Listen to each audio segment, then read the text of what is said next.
আসসালামু আলাইকুম। Hello everyone, সবাই কেমন আছেন? আশা করি সবাই ভালো আছেন। আপনাদেরকে আজকে দেখাবো জান্নাতুল বাকির ভিতরের দৃশ্যটি কেমন। তো সে পর্যন্ত সবাই সাথে থাকুন। আজকের এই ব্লগে আপনাদের সাথে আছি আমি আব্দুল লতিফ। আপনাদেরকে পুরো ব্লগে দেখাবো যে জান্নাতুল বাকির ভিতরের দৃশ্যটি অনেকে দেখে নাই, আবার অনেক সময় হাজিরা আসলেও দেখতে পারে না, কারণ এটা কখন খোলা থাকে, কোন টাইমে খোলা থাকে, এই বিষয়গুলো অনেকে জানে না। সে সম্পর্কে বলবো আপনাদেরকে।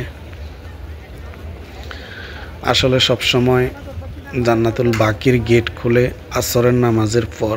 আপনারা খেয়াল রাখবেন, আসরের নামাজের পরে জান্নাতুল বাকির গেট খুলে এবং এখান দিয়ে শুধু পুরুষেরা ঢুকতে পারে।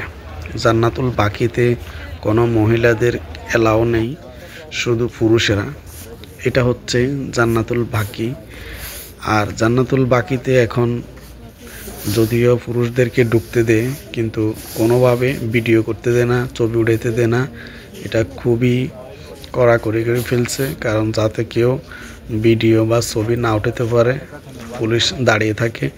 আর পুরো জান্নাতুল বাকি এখন ঘুরতেও দেয় না, ঘোরাটাও সীমিত করে ফেলছে।